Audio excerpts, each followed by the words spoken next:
There we go. So, well, I guess welcome both you guys. I've been thinking about trying to get us together now for, I don't know, a little while. And I guess welcome. Thank you. Um,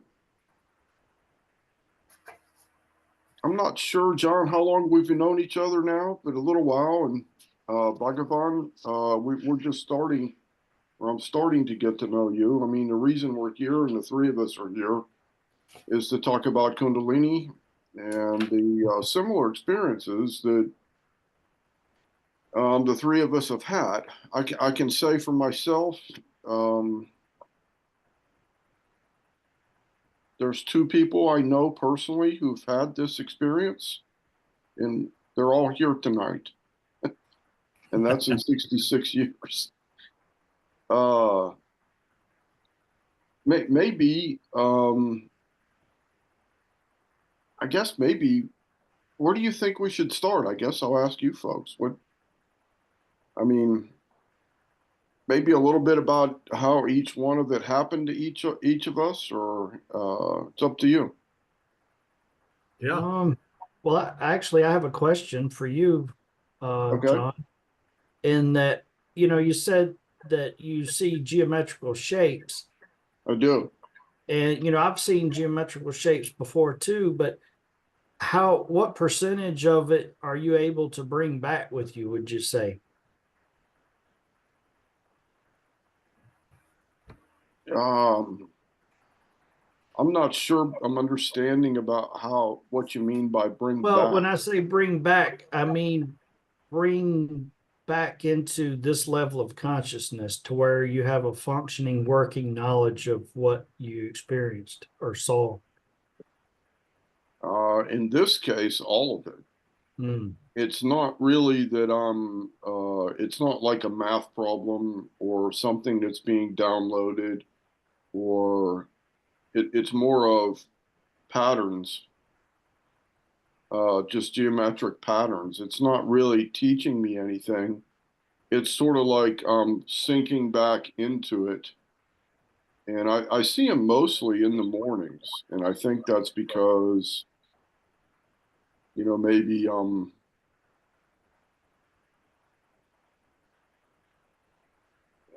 I guess the thinking mind is not so engaged, and it's a little more open to it. They're kind of they're transparent, and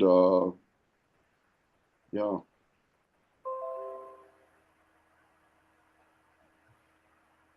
I'd say for myself, it's kind of more like a window that opens and closes. And, once the window closes or mostly closes, I really can't bring most of it into, consciousness and at this level with enough force of mind to really be usable, or Yeah. to really be able to get a handle on it at this level. Well, I know we're kind of jumping right in there, and that's fine.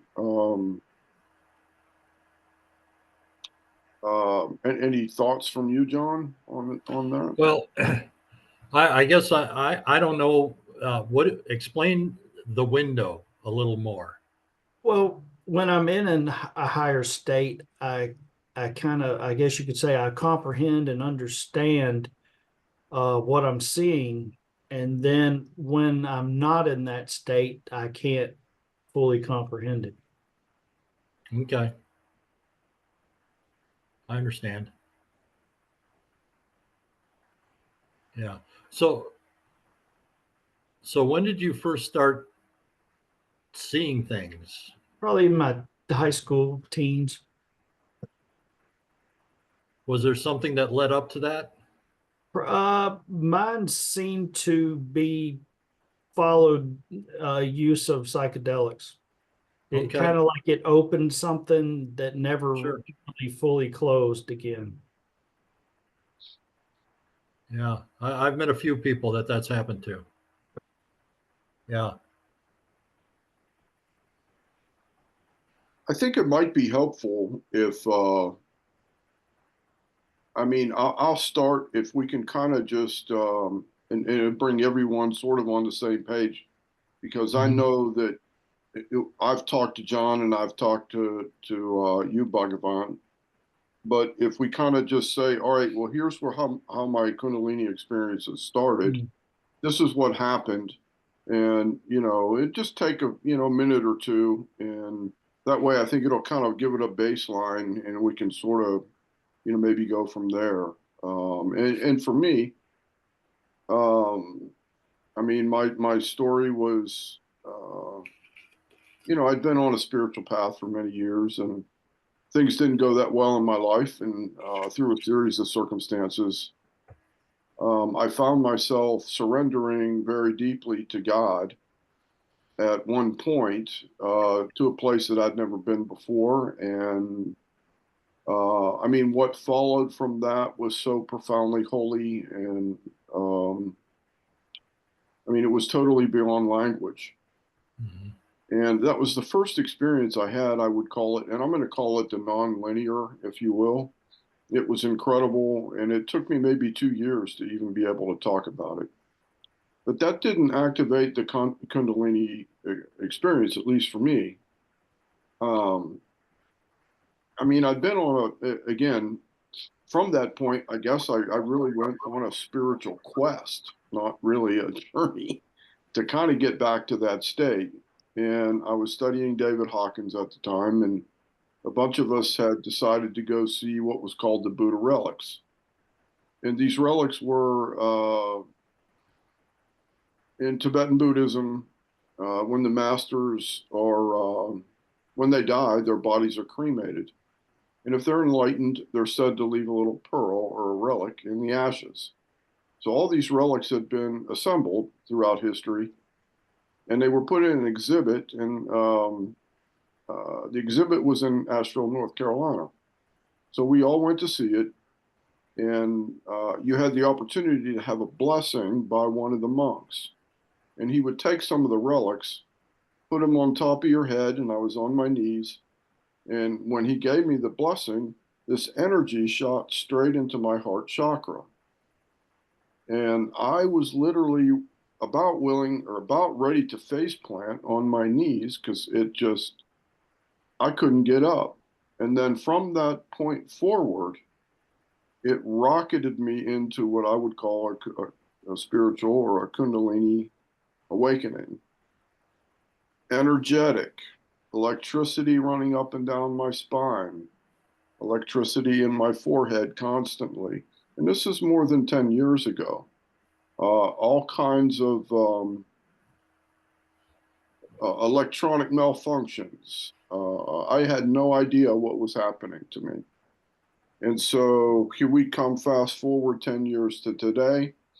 And I think the reason for the conversation and I know that all of you have run into the same problem. Whether it's in Vedanta or whatever spiritual studies that we seem to be going to, there's no one that really understands this, or that really has been able to um, counsel the incredible things that happen as a result of this. The Hindus would call it, as certainly the cities, supernatural, paranormal.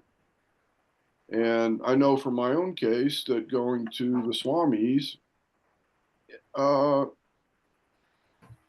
they're familiar with it, but they don't really want to talk about it. They don't want to counsel me or to tell me, other than try to hold the energy in my heart chakra. That's really about all the counsel I've gotten. So hopefully between the three of us, we can kind of help each other. And at least that's sort of where I am, and kind of how I see it summed up in, 10, 11 years summed up in a few minutes. So I don't know, John, maybe you go and go Okay. from there. Um, 2006. Well, there's a lot that led up to it, but basically what happened is I was in my office. I was writing an email to my pastor. I was the head elder in the church, and it was right after Easter. The pastor was disappointed with how things went on Good Friday and Easter. I thought, okay, it's my job. I will encourage them. So I wrote this thing, and it really flowed. And normally it takes me a long time to write something like that, but it just flowed. And when I was done, I thought, boy, this is good. I'm going to read this again. And I was reading it, and I got to a part where I wrote, it's hard for us to give up our sin because we've never accepted it. We've always been told that Jesus died for our sins. We've never taken it on, taken the responsibility of it. And then I realized I never had either. And at that point, I don't know what it was, some force, something came and just nailed me. And I remember feeling for the weight of the burden of sin that I had placed on myself. Okay, not that there is sin, but that I thought there was at that time, being raised in that church. But I felt it. I felt the weight, and this thought came into my head that the only way to escape this is to die. And then the weight of it was just ripped away. And I remember feeling, and once again, these words don't do it justice, feeling clean, white, whole, worthy. This energy was just bouncing up and down my back, up and down, up and down, up and down. I could barely sit in my chair. Tears were coming. I had no idea what this was. I had no clue. And it started a time of shaking, and I shook for 40 days. And not all day, every day, but in the beginning, for a few hours, at least 4 or 5 hours, 6 hours a day. And then the last week of that, the last 7 days, I went to a school for healing and impartation because I had been praying for people. People were getting healed. But at that school, I started shaking round the clock, 24/7. And at the end of it, and there's a lot more to this, at the end of it, I was seeing beings just like I see you two right now, like in person, and right there. And they were beings of light. I did start seeing dark things that were, and it's hard to explain them because it's like, it's almost like there's a hole with nothing in it, but it has a shape. And they were ugly, and they had ugly shapes, and yeah, they were just, it was ugly. Those eventually disappeared as what was in me was healed. I didn't know that this could happen to anybody. I had no idea what to do with it. I didn't know why it happened to me. I had no clue. And so I tried to shut it down unsuccessfully. But Yeah. for 2 years, I mean, I would wake up at night and there'd be 5, 6 beings around my bed, and they'd be floating over top. And I mean, I woke up once and Elijah was at the end of my bed. And I know it was Elijah. He's just standing there. I would see it's just geometrical shapes. I see Hebrew letters. I would see I could look at a wall. Like I look at this wall that's right in front of me. And even now, and it's just like a movie going on. I would just I can't even explain it really. It's just like a movie. And I still get this electricity, not even this energy that just shoots up and down my spine. I mean, I can feel it right now. It's getting ready to shoot, and then I get kind of a shake, and it's and it blasts through me. Things that happen because of it, clairvoyance. I still see, not as clearly as what I did then, but I still see beings of light, all different colors, all different shapes. I've seen angels with their wings, the whole bit. I can comprehend when I first started reading the Bible again, I could comprehend the Bible far better than I ever had. I read the Course of Miracles. I can comprehend that. So my comprehension level and its spiritually is much increased. Um, yeah, I see things that haven't happened yet sometimes, and sometimes I just know things. I had a I was a teacher, and a young man walked in and he said, "Miss Knopf, I bought a car." I said, "I know. It's a 72 VW orange with chrome fenders and white walls." And he turned around and walked away. And a few weeks later, he came in. He says, it was an orange 72 Volkswagen Beetle with chrome fenders and big white walls. I just knew. I didn't try to know. I just knew. And I told him. So sometimes that comes, and I really don't know when those things are going to happen. They just kind of happen. Okay. Yeah. So now, present day, um, mostly in the dark, but also when the lights are on or out in the bright. If I look, I can see beings. I don't see them as clearly as I used to.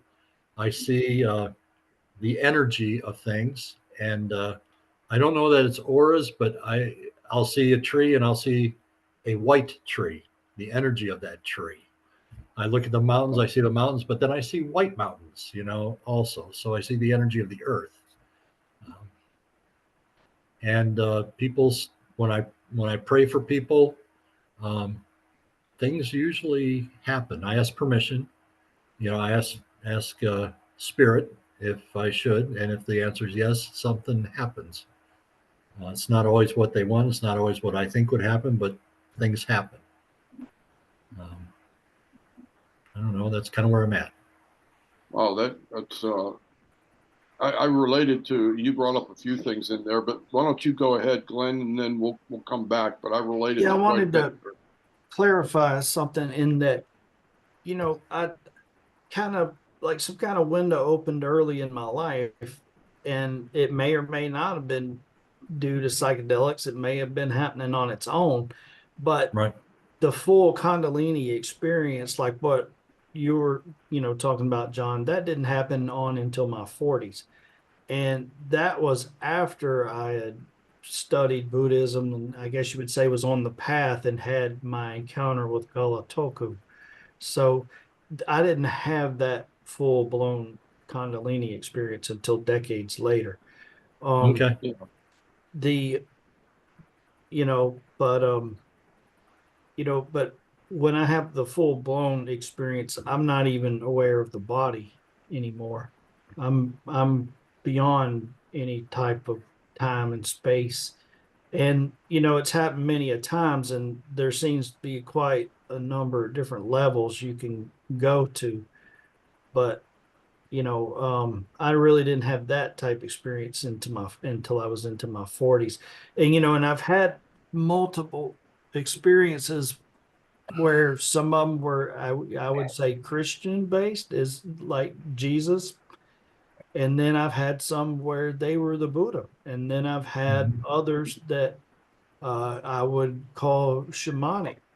And so I was trying to decide, is this the mind, grasping for a way to handle it, and it's looking for a framework, and the structure that I guess the form, or what we think is form, or any kind of characteristic that we put on it, is that the mind trying to impute something from memory onto something that it doesn't know how to handle. All right. I mean, that's a good question. My thought, right? I have a question for you though. Did this, like the catalyst for your experiences, I guess later, occur when you were initiated? Well, no, it was before I was Okay. initiated, and something that John said was significant to my story as well. And that, remember how I told you that for whatever reason I'd come to the I was going to try to make karmic peace with all beings, even though that sounds, like a concept. But like what John was talking about, I took responsibility for all my actions, Yeah. you know, Mhm. and that's when it happened. Yeah, And yeah. so I think that there's, if you can truly do that, then something significant happens, you know. You know, that's incredibly interesting, and I see that in all our paths. I mean, that in my probably early 30s, I began doing that, taking full responsibility for all my past. And then I didn't realize it until you just said that, though. When I was on my way to Asheville to see the Buddha relics, I said a few prayers in the car going up. And one of them was sort of like, all of this was real new to me. And this is, 10 years ago kind of thing. And it was sort of like, I wasn't sure if I had past lives, but my prayers went into, look, I don't know if I'm sure I did many things wrong in past lives. And, and I sort of was apologizing for that. I'm trying to make them right. Yeah. That kind of thing. I wasn't consciously aware of those, but was attempting and had already cleared out all the wreckage of at least this path or this lifetime that I was aware of. And I think that's an interesting beginning, that you're open and willing to begin there and allow things to happen. And I don't know that I really considered that until you said that. Yeah, earlier in my life, when I was still drinking alcoholically, I had God concept issues. And, that might have been preventing, it from fully coming out. But it honestly wasn't until the very time that I decided, to make peace with everything and just to accept my karma from all my actions. Yeah, And that's when it happened. So I think there obviously must be some component of deep surrender that Mm. opens the way for no it to happen. question. No question. I think that it's almost as if you're willing to really surrender this physical life But and I think really it's, do that. yeah, I think it's But more than surrender. I know people who have been to that place of total surrender, but they weren't to the place of total acceptance. So I think accepting the karma that comes, accepting, you know, for me, submitting to God, and all this. I think that's an important part of it. I mean, you could, or else I'm just hanging on and going to try this all over to do it all on my own. yeah, right. So And it's as if also, really becoming a servant of God. Exactly. And I mean, that's where I sit today, really, with sort of my, I guess it would be my vision statement, if you want to call it that, is it's in this present moment, I sit Mhm. on the razor's edge of complete surrender because it's always this moment. And I'm willing to be on the razor's edge of complete surrender, not knowing really and being comfortable of living in the question mark of what happens next. And I think the most people are not willing to live in the question mark. Yeah. well, I, you know, I, when I talk to other people, what I find out is that who have had experiences, not necessarily Kundalini, but some type of enlightenment experience, there seems to be something traumatic, Yeah, anger, some deep anger, and then a realization that you can't do it on your own. Not then to a place where you don't know who you are. You totally do yeah, not know anymore, and what anything that you would call yourself is gone. And then you come to this surrender, and then to a total acceptance for whatever the higher being has for you. yeah, And and then it hits, you're Yeah. there. Yeah, profoundly. I You're think like a clean slate. yeah, that's true. You know, Um, hopefully I'll be able to put this on the at least my website. And I think the thought is, or I'm having or hoping that, maybe not, well, I think we would all agree there's going to be more people that these experiences are going to happen to. And they're probably going to run into the same things that we all did, Yeah. which is, and I'd like to talk a little bit about them. Number one, I also feel like even people in my own spiritual groups don't really seem to comprehend truly what those subjective realities are or what that experience is of touching. I don't know. I mean, I'm going to call it touching the face of God. It's almost like they're denying that it even happens, Mm-hmm. and well, it's to me, I don't it's know. like they don't deny that, like an incarnation, that it can happen, but they seem to deny that it could happen to you or I. You know what I Right. Yeah, mean? That's the yeah, feeling I get. yeah, and it's sort of like I don't know about you folks, but once I touched that and came back here, I didn't want to be back here, but but you are, and it's like, all right, well now what do I do? And for me, it was almost like, well, I didn't, I wasn't. I mean, I sat there and said, I mean, who will even believe me? It really was that to John Gano, the guy that sits here in this chair. But I couldn't deny my experience. And I kept feeling like, and I still do feel like, even the people who are in the communities are almost denying it. Like it, because as I talk to them, they haven't had it. Right. And I felt like it was sort of like, I'm bringing this to the people who are supposed to know about these things, and they got nothing. They really didn't have anything to share.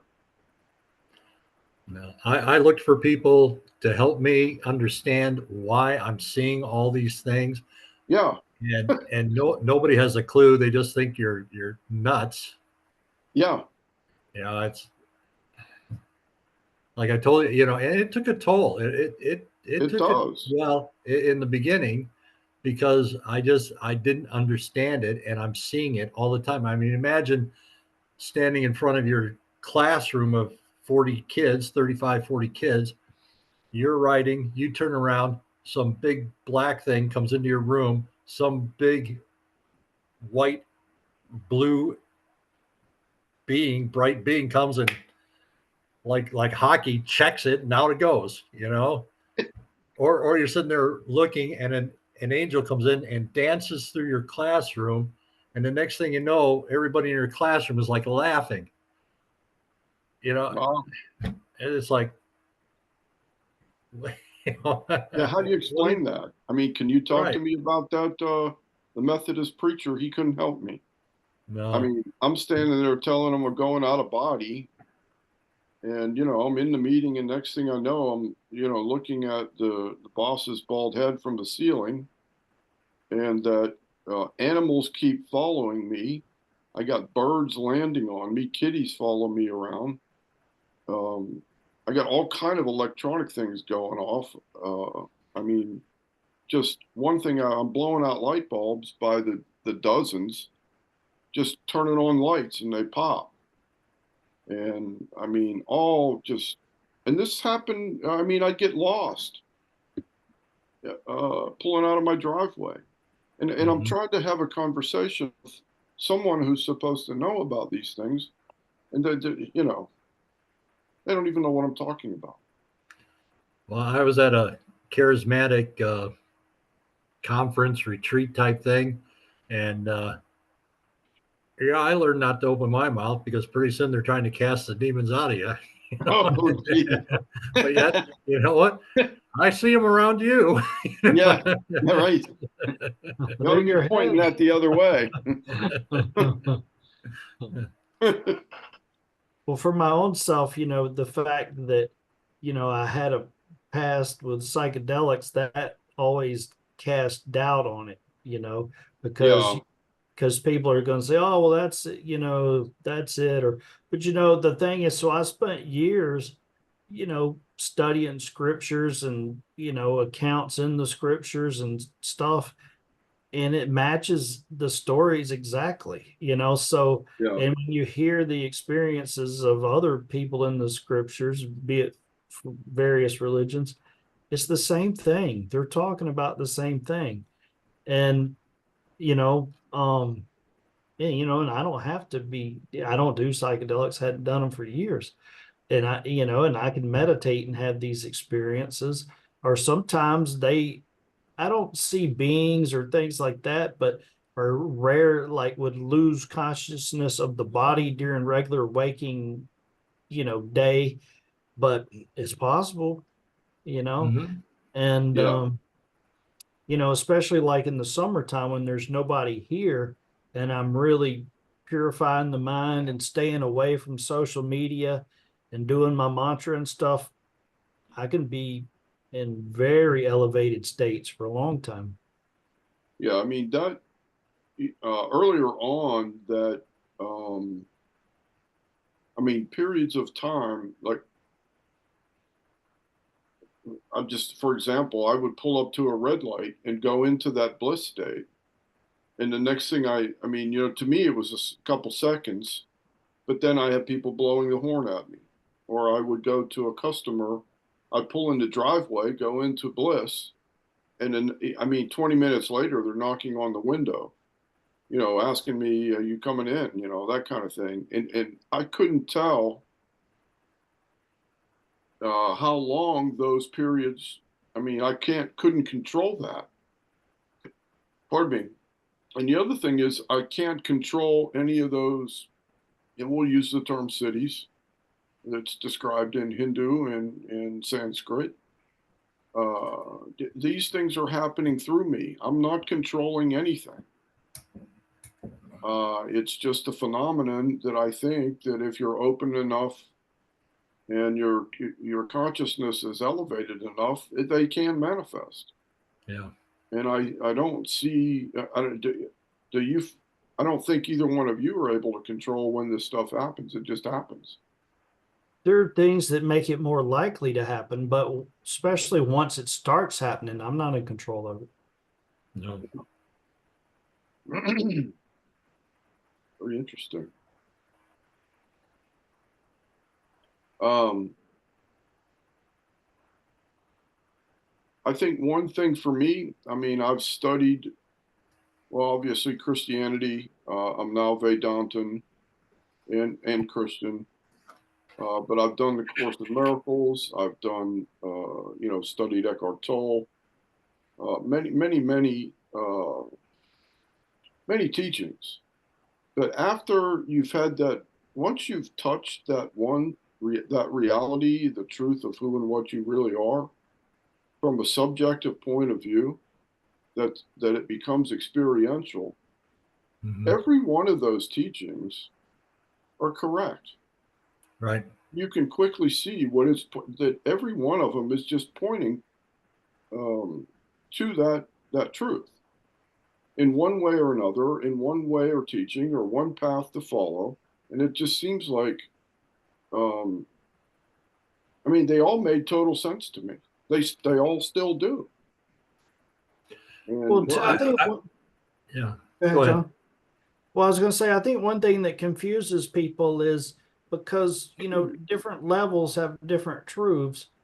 And, yes, and to people that don't understand them, and especially from an existential understanding, they can't follow the shifting of levels and truths with the different levels. Because, a non-dual truth in like an unmanifest where there's no self, there's no observer, that's a different truth than a dual experience where you're like So, experiencing, the Ishtar, the master, or another being, or even have memory of an experience yourself, like you're aware of a self. That's a different level of truth than when there's no self, but so yet they're all true.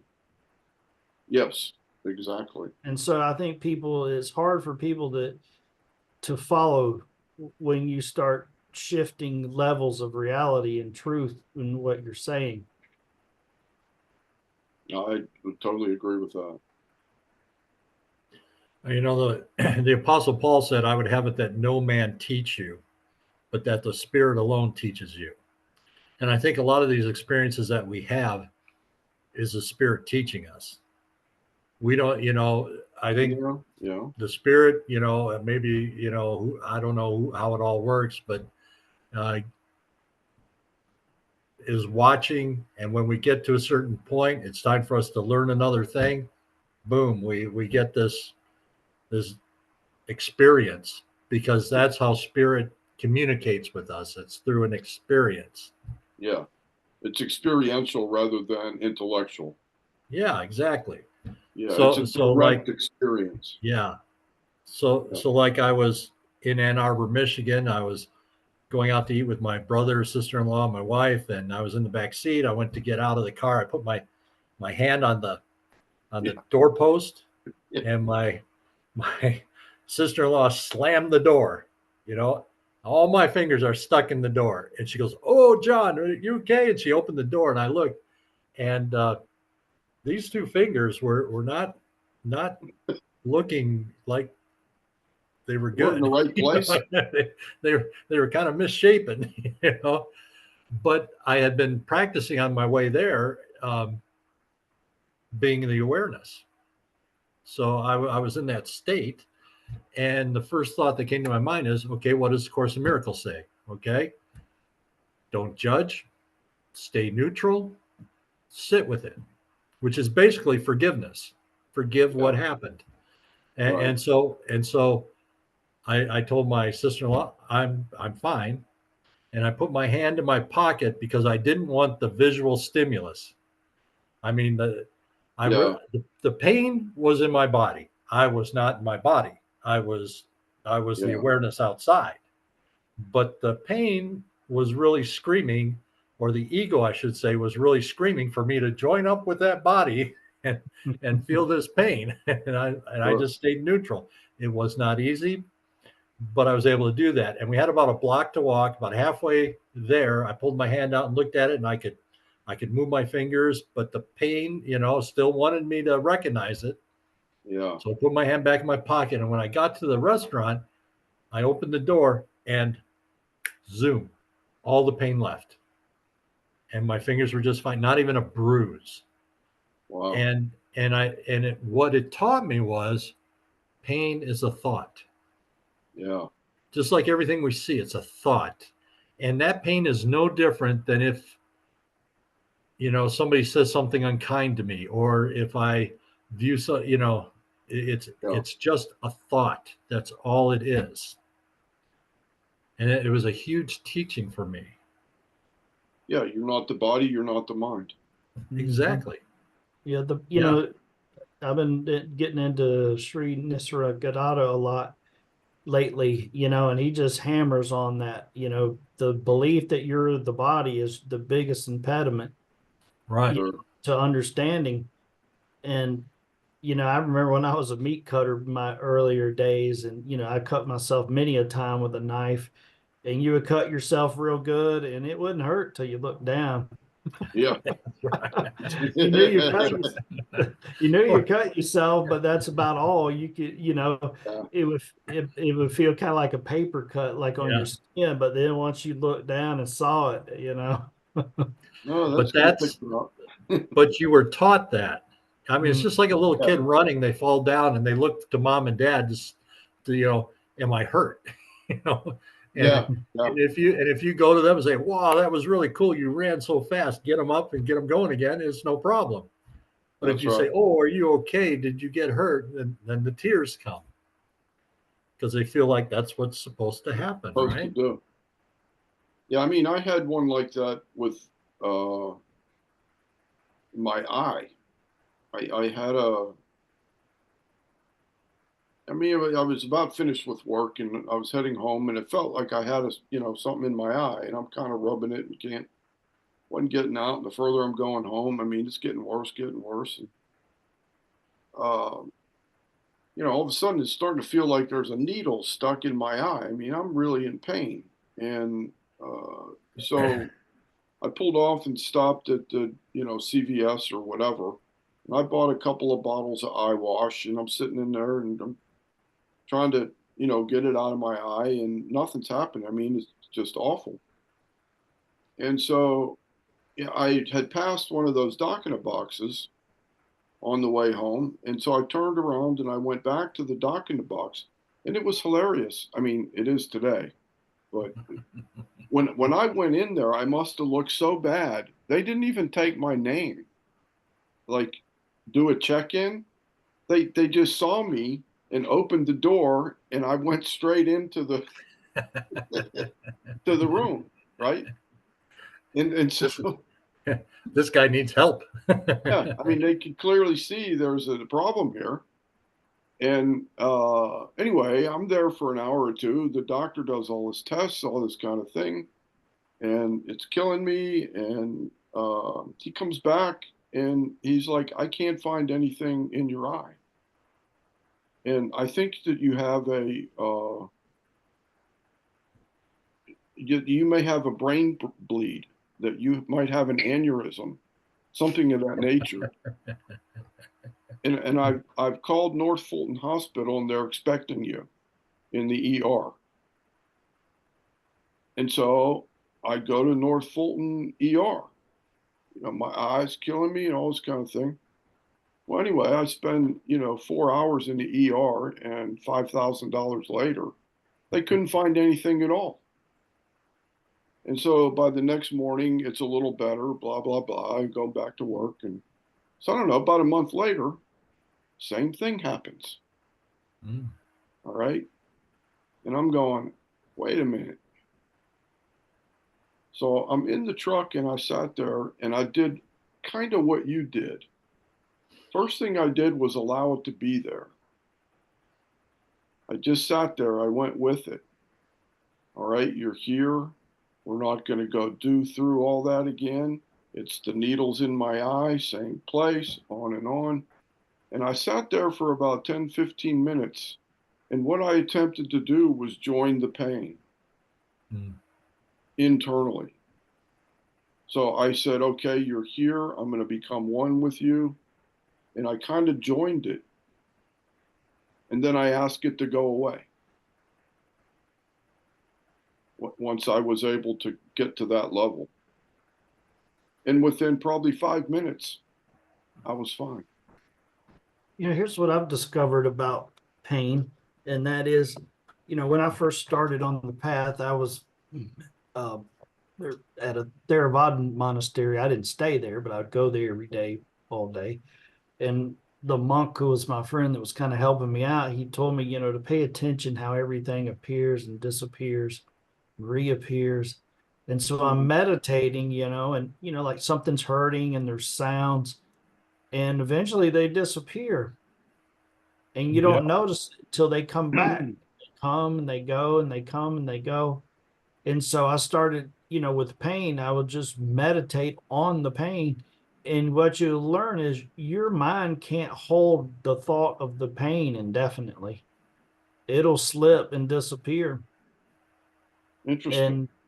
And, and so sometimes like that, I'll just deliberately focus on the pain, and your mind, you know, maybe if you meditated longer, a real accomplished meditator, maybe you could focus on the pain and keep it in mind. But eventually I can't hold the thought, and it slips and everything disappears, you know. I like that. I like that thought. That's very interesting. So I don't know, Guy. I mean,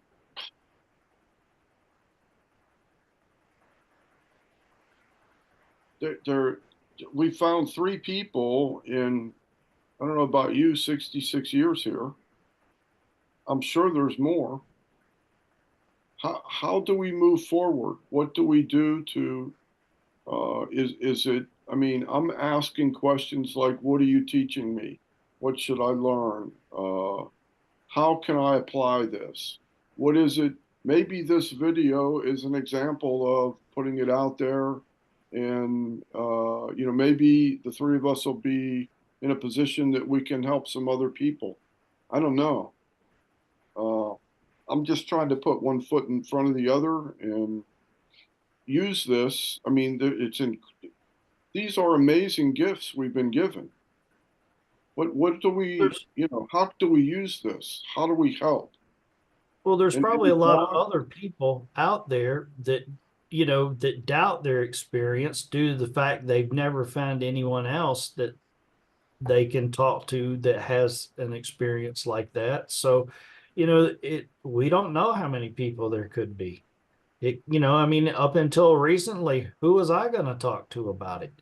Everybody you talk to, even, in religious circles of people that were supposed to, be accomplished in these, and all, they just look at you like you're crazy, or they have no idea what you're talking about. So it's like, so for many years, 10 plus years or so, I didn't talk to anybody about it, because yeah, because what are you going to tell them that they're not going to think you're nuts? yeah, yeah. So, I think if people get exposed to the fact that there are other people with similar experience, then who knows how many there are. Hmm, But the thing is, for me, I suffered from a certain amount of doubt because I couldn't validate it with any other source, until I yeah, started really getting on a religious path, and and studying, because even in the earlier Christian writings, kind of in the Middle Ages, when it was more Vedantic, there were talks and things that were a lot closer to this subject than what I've, encountered in my life, if, with my family and stuff and their religious experience. yeah. I mean, I had absolutely zero experience with anything that would be even close to an Eastern teaching or Vedanta. I mean, we were raised Presbyterian Methodist, and it just, no, they didn't have a clue. So, yeah. So maybe you guys, I have both your numbers. Well, let me just say this first, John, as what I would tell somebody if they came up to me or if they could get a hold of us or something I would tell them is that this happened to you for your enlightenment. It's Yeah, not that you have to go out and do some big, fantastic thing. This is right. for you, for your enlightenment. And if they're seeing dark things, I've come to my current theory is that those dark things were just projections of what was in me in the spiritual Oh, realm. And it was affecting what was around me. And I think that the light beings that I saw were extensions of the love and the goodness yeah, that the Christ that is in me, the God that is in me. And I was just extending those out. And as I healed inside, the dark disappeared. yeah. So And you would, go ahead, John. well, I'm asking the question. It seems to me that, you know, it as none of us are saints. So I Right. would think that we all have a dark side in us. And as, that would, I mean, it seems like you're saying that's a projection of that, maybe that dark aspect in a non-linear or non-dual sense. But The as reason, you're, Yeah. as you're getting, I don't know, your consciousness is evolving, that part of you is um I don't know if you want to say leaving or going away or however. Well, I'm learning how to live from the spiritual side instead of from the ego side. In the Right. ego side, when I saw those things, they were just dark. I mean, it was like somebody cut a hole in a Yeah. screen and there was nothing there. Is just like this outline. And they would affect students and people and things. And they were there. I mean, you sit down at a play and the lady's hair in front of me turns into snakes. Yeah. You know, what, what is that? But the thing is, I'm seeing that because of what's in me and Yeah. in this dream, okay, Right. Right. in this illusion that's here. So I'm projecting it from inside me into the spiritual part of this illusion. Whereas the light beings that I've seen, I call them light beings. Some look like angels. Some they were all different things, but they all glowed. They all had their own internal light, Yeah. and those I still see, and those are there, and they would help me, and they would do things, Yeah. and they wouldn't really talk to me very much, but those I believe were just the projections of what was in me. So you project good, you extend not good. Oh, I see. I And see. so now I go to a wedding and I look at the whole bridal party up there, and they're just pillars of light. Yeah. Because It's just it's um it goes sort of into a Hawkins kind of teaching in the sense yes, of um your love and love doesn't it's a state of being where it yes, emanates from you. It's I mean in this context it's not romantic, it's not anything. I mean you are love. And so it doesn't require another. It's a way of being in the world. So then it extends. I yep. mean, that's all it wants to do is Oh, extend. and the extension that you can do, Yeah, whether you're consciously doing it or not, is amazing. yeah, yeah. I mean, my mom came to visit me once, and I was working Oh, in some healing rooms, and took her down there, and I was allowed to go in and pray for her, and she got blasted. We call it slammed in the spirit. She down on the ground, yeah, and she has no idea what in the world happened. yeah, But yeah. on the way there, two angels were in front of the truck, so I knew I was on the right path. I couldn't see the road, but those angels were flying right in front of me, and I got you covered. came back. The angels guided me all the way back home, and I took my mom inside, and I went out to open the gate for my wife Heidi to come home, and I looked up at the sky, and from horizon to horizon, in all directions, there were angels. Wow, It was You that's know, amazing. overwhelming. It was. I mean, the tears that came, the I mean, even now I just get, I just feel it. It was the most unbelievable thing that I've ever seen. Not the Yeah, most here's my unbelievable. understanding of that kind of thing. And I asked somebody high up in the order about this, and they told me that if you're seeing effulgent beings, then those only occur in, what we would call pure mind in Vedanta. But, when I first started having, I would call like samadhi type experiences, yeah, I would be meditating and thinking about somebody that I love very dearly. And I thought that it was coming from their side and yeah, that it was something about them that was bringing me into God, what I would say, the experience of God. And then, later on, I realized that no, it's coming from me, that, Yeah, it's a yeah, reflection of my own, in Vedanta, what we call, pure mind. But, so I think, because, I've seen effulgent beings and, I think they're literally a reflection coming from within your own self. Yeah, because you Yeah, are the yeah, dreamer. And then that's that's right. the way that, because your mind is in that high and pure of a state, that's what you see. That's the mhm. way I think it. That's my take on it. Yeah, yeah. I think that's good. Yeah, it is. I like that. A funny other thing that you were saying, when this is early on in the talk, you were talking about you could see the mountains, but Yeah. then you saw white mountains. Hmm. That's the kind of, I see that kind of thing all the time. Hmm. And I also, I don't know this one, it hadn't happened in a while, it was a few years ago, but when I would look into nature or into those trees, I could see it, and I called it raining energy. It looked like it was Hmm. raining, but it wasn't raining.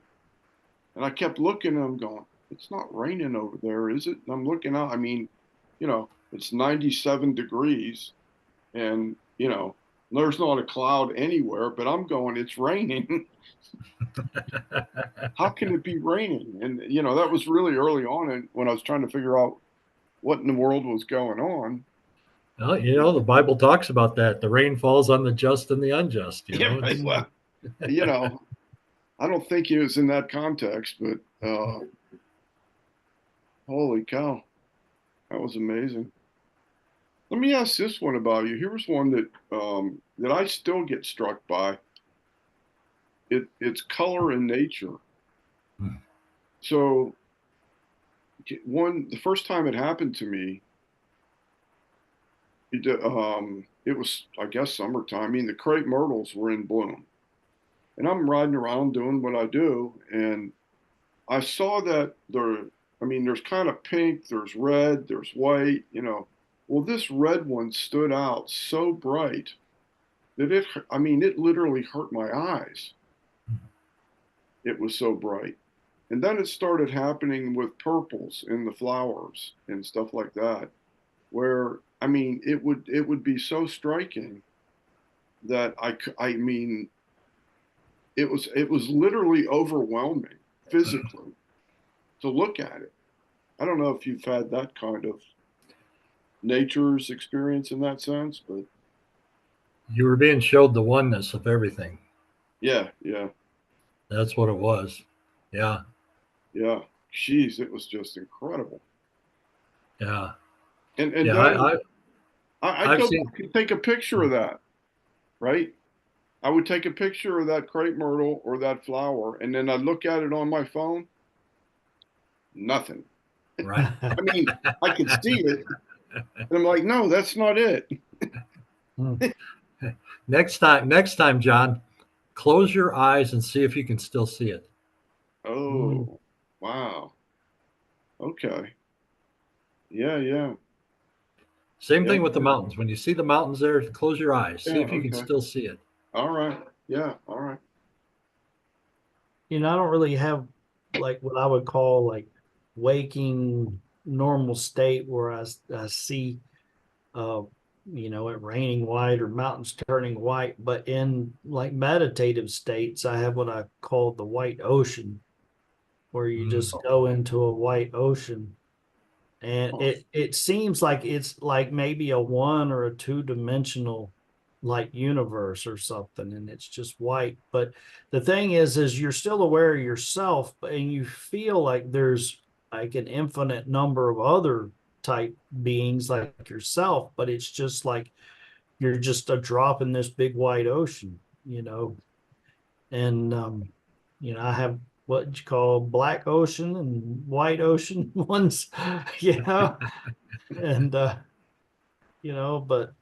I mean, I it really seems like that spirit or holy God or however you want to call that will take an individual and meet them where they are. In other words, so whatever experiences you're having is what you need to Hmm. be able to continue. And it will be different for each person, Yeah. but it's what you need to see or experience or however that is on your, I'll well, quite call often I it. have the experience that I'm directly talking to the Lord, or I call Master, in that state. And it is like a learning experience where he is Mhm. like purposely showing you something. And then there's a kind of like a point where it's okay, class dismissed. And then you're just in this, what I call splashing around in the kiddie pool of love, you're just Yeah. out, you know, and, Yeah. and sometimes the lessons are quite hard, Yeah. like, it's really pushing whatever, you know, whatever degree of your mind you're still in, it's like pushing it, to the limit, so to speak, as far as like it's maxing your bandwidth out. I Yeah. don't really know how to describe it, but and then it can be hard, it can be tough, and I don't know how to describe it. It's almost like mentally painful, like it's stretching your mind. But then it's like, then the master says, okay, class dismissed. And Yeah. then you come down into that bliss state. But I think it is stretching you. I think it's making room for more. Oh, I good. think I think there needs to be room for what you just learned, and more room. It's like, in there's so many parallels. I know the Bible. I was raised with it. I've studied it, but it says you can't put new wine in an old wineskin. You're a new wineskin. After your experience and everything, you're a new wineskin, and that wineskin stretches. And that's why they put wine in the new wineskin, because as it ferments, it stretches that skin. Yeah. And, yeah, I mean, and I so this, definitely get the experience. Sometimes it's literally stretching, yeah, stretching. yeah, yeah. You're that wineskin. You're being stretched. Yeah, it's good.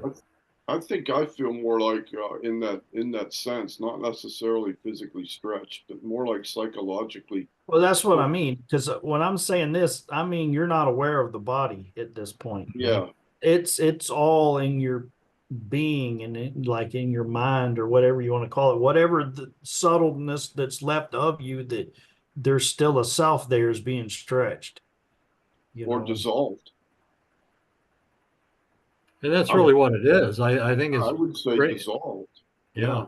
I mean, I for think me, it's yeah, dissolving the old way of things, the old perspectives and stuff, and bringing in a new. you know, it's so funny that I think people think that if you're on a spiritual journey, that it's kind of like, you're going to sit there and say Om, and you're at the river and the flowers are pretty, I love and home now. Don't pick on we're home. gonna have lunch, and we'll have a picnic, and it's a beautiful life. I mean, this this is by far the hardest thing I've ever experienced. Yeah. But Well, but there's no comparison, but you it's know. good that we're here together, because it has been the loneliest journey. Man, I'll say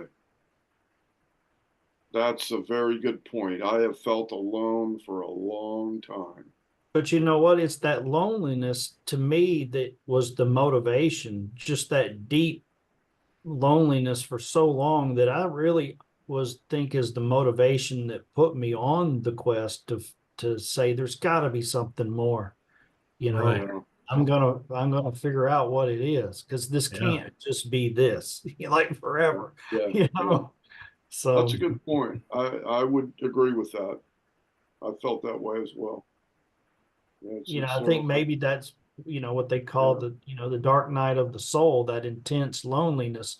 And I heard Carl Jung, it was something that he was saying one time, and I understood what he was saying, and I think he was experiencing the dark night of the soul at the time, because he was really trying to deal with the fact, I think, that he was like, well, God is a lonely, he's by himself, and he's like, that intense loneliness is, he's trying to create beings to be his companions, but deep down he knows that that it's false, and it seemed like that was the darkness of his despair, and because the reason being is because I was like, I had the same kind of thoughts, a long time ago, but but then, once you have these type experiences, you're not worried about whether God feels like he's Yeah. alone or not.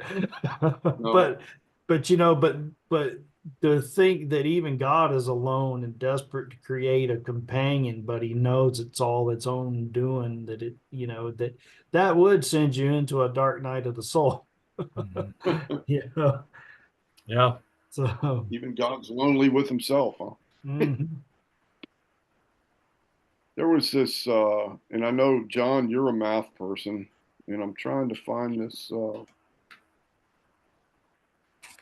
Swami's Chidbrahmananda sent me this, and it's beautiful, and I'm almost finished listening to it. It's called Quantum Information Panpsychism Explained by Frederico Fagan, PhD. And I think this guy is one of the guys who invented the first, I don't know if it would be quantum computing chips. But he's going totally against modern science and saying that love or the quantum level is the basis. It's the stuff where the manifested universe can become quarks and protons and neutrons and so forth. But it's from there, not the other way around, where matter is creating consciousness. It's really, really done well. And these are people that are at the leading edge of science and quantum mechanics today. I'll see if I can forward it to you guys. That'd be Yeah. awesome. John, you would really like it. Personally, I don't believe is the what we conventionally think of matter. I don't even think there is such a thing as matter.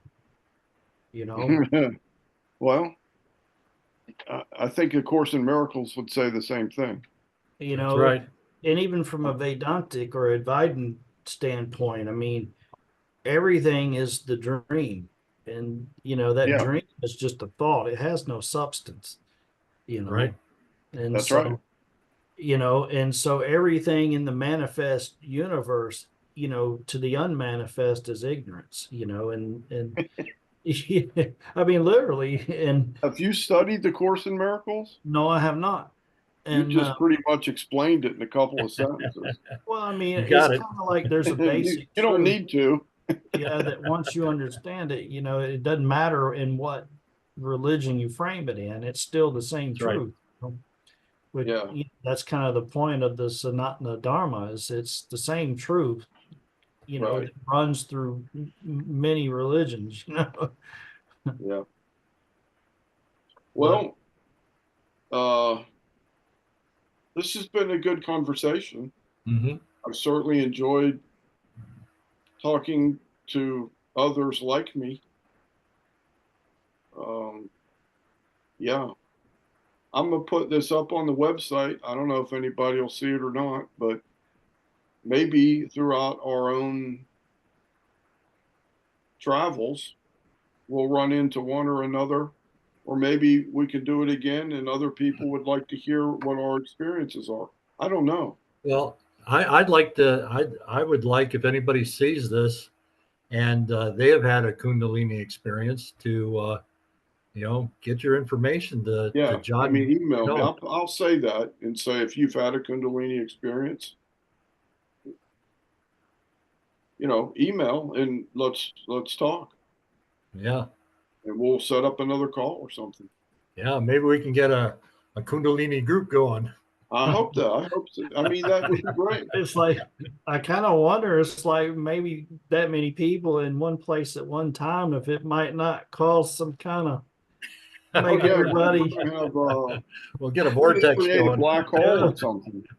might I think a black everybody hole might is lose inevitable. body consciousness there. Hmm. Or it might be like matter and antimatter. We cancel each other out. We Yeah, just yeah, start we blow disappearing. it up. We'll annihilate everything. Yeah, if two of the wrong people come together, they explode, and then the other come together, they both just vanish, you know. Yeah. They just cancel it out and you're done. Yeah. How funny. Well, gentlemen, it's been really, really great. And John, I hope to see you Friday night. Yeah, I'll be there. We study David Hawkins Friday night, and I know you getting from where you are to Roswell will be tough, right? Or Alpharetta. Oh, that'd be, I would have to leave now to be there Friday, Yeah, Friday afternoon anyway, at yeah, I rush hour. understand. Well, Maybe one day we can work it out where I'll pick you up or something. Yeah, or maybe I come to your house and ride from there from you, Yeah. because depending on where you live in the city you do, it could, if it's the near side, it's not that far. If it's the far side, it could be an hour plus just to your Well, house. where do you live now? I live kind of back behind Loganville, kind of close to the Rockdale County. So then, how long would it take you to get to, say, downtown Duluth? It depends on what time of day, by a whole lot, but anywhere from 30 minutes to an hour. Yeah, Or, well, more than 30 minutes. I couldn't be there in 30 minutes. I would say 45 minutes to an hour, 15, yeah, okay. depending on traffic. So it's not really that it's that physically that far. It's just, Atlanta. yeah, it's just every little bit stop, wait, you know. So it's like one of those places you just can't get there from here. Yeah. Not during traffic, you know. Well, next week we'll teleport. Mm. I went to Shailesh's house from here on a Saturday night, and which he lives up there close to Sugar Hill, and it took like an hour and a half. Yeah. I just said that would be 2 hour ride. Yeah. Yeah. well, I So drive an hour to get to the meeting, over an hour. Yeah. I live in Big Canoe Something Big Canoe. yeah, I up don't by even know what Jasper. that is. Yeah. All right, guys. Well, Well, everyone have a great night, All and right, look John. forward to the next Megaman time. Das, John, I've enjoyed. John, You too. All right, gentlemen. Good night. good night. See if I can figure out how to stop this. Push the leave button. Yeah. No. I'm leaving the